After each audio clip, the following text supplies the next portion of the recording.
दोस्तों, सब कहते हैं कि मरने के बाद कुछ भी साथ नहीं जाता है।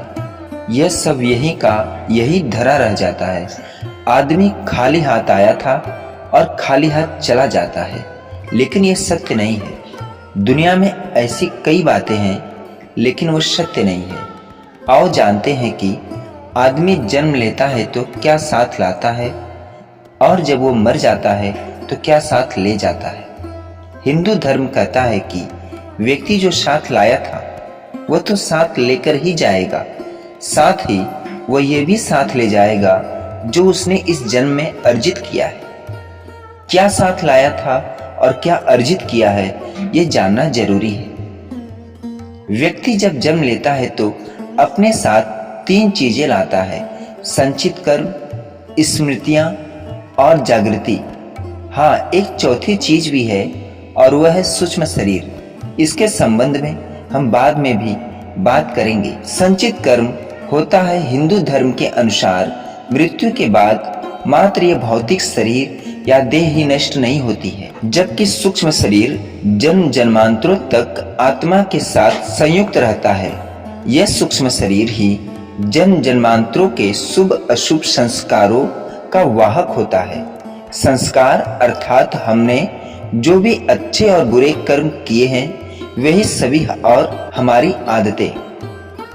ये संस्कार मनुष्य के पूर्व जन्म से ही नहीं आते, अपितु माता पिता के संस्कार भी रज और वीर के माध्यम से उसमें सूक्ष्म शरीर में प्रविष्ट होते हैं, जिससे मनुष्य का व्यक्तित्व इन दोनों से ही प्रभावित होता है।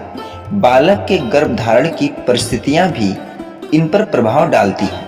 ये कर्म संस्कार ही प्रत्येक जन्म में संग्रहित होते हैं, जिससे कर्मों का एक विशाल भंडार बनता है। इसे संचित कर्म कहते हैं। अब जब व्यक्ति मरता है तो इन्हीं संचित कर्मों में इस जन्म के कर्म भी एकत्रित करके ले जाता है। दरअसल इन संचित कर्मों में से एक छोटा हिस्सा हमें नए जन्म में भोगने के लिए मिल जाता है। इसे प्रारब्ध कहते हैं। ये प्रारब्ध कर्म ही नए होने वाले जन्म की योनि व उसमें मिलने वाले भोगों को निर्धारित करते हैं। फिर इस जन्म में किए गए कर्म, जिनको क्रियामाण कहा जाता है, वो भी संचित संस्कारों में जाकर जमा हो जाते हैं। दूसरा है स्मृति। 1% भी लोग नहीं होंगे जो अपने पिछले जन्म की स्मृतियों को खोलकर ये जान लेते होंगे कि पिछले जन्म में क्या था।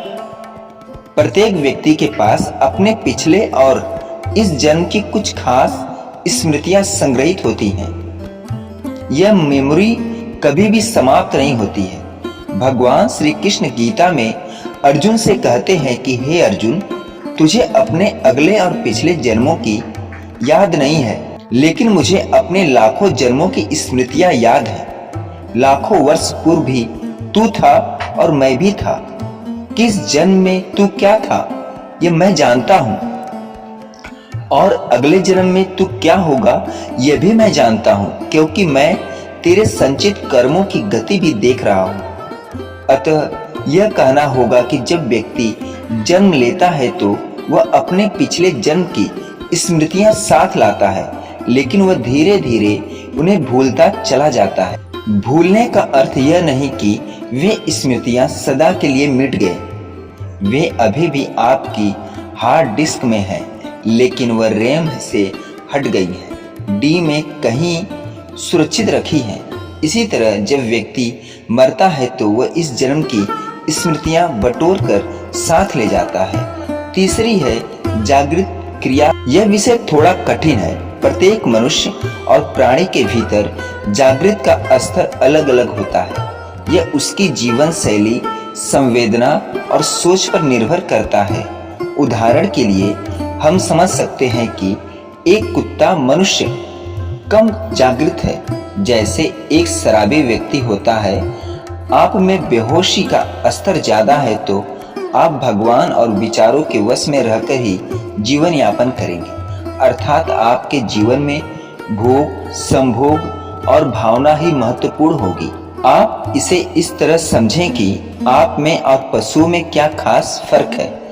आप कपड़े पहनते हैं और थोड़ा बहुत सोचते हैं, लेकिन आप में वही सारी प्रवृत्तियां हैं जो कि एक पशु में होती हैं, जैसे ईर्ष्या, क्रोध, काम, भूख, लालच, मद आदि सभी तरह की प्राथमिक प्रवृत्तियां प्राणियों को प्राणी इसलिए कहते हैं कि वह प्राण के स्तर पर भी जीते और मर जाते हैं। उनमें मन ज्यादा सक्रिय नहीं रहता। मनुष्य में मन ज्यादा सक्रिय रहता है, इसलिए वे मन की भावना और विचारों में ही ज्यादा रमते हैं। वे मानसिक हैं। मन से ऊपर उठने से जागृत शुरू होती है। जागृत की प्रथम स्टेज बुद्धि और द्वितीय स्टेज विवेक और तृतीय स्टेज आत्मवान होने में है। आत्मा और ध्यान से जागृत बढ़ती है। सभी को मिलाकर कहा जाता है कि व्यक्ति अपने साथ धर्म लाता है और धर्म ही ले जाता है। शास्त्र लिखते हैं कि इसका सरल और व्यवहारिक अर्थ यह है कि मृत्यु होने पर व्यक्ति के सगे संबंधी भी उसकी मृत देह से कुछ समय में ही मोह या भावना छोड़ देते हैं और अंतिम संस्कार कर चले जाते हैं। किंतु इस समय भी मात्र धर्म ही ऐसा साथी है जो उसके साथ जाता है। तो दोस्तों, ये थी कहानी कि आदमी खाली हाथ नहीं आता और मरने के बाद 3 चीजें साथ ले जाता है। तो दोस्तों, ये वीडियो कैसी लगी कमेंट में जरूर बताइएगा। अगर वीडियो अच्छी लगी हो तो भगवान कृष्ण के लिए चैनल को लाइक, शेयर, सब्सक्राइब जरूर करिएगा। पूरा वीडियो देखने और सुनने के लिए धन्यवाद।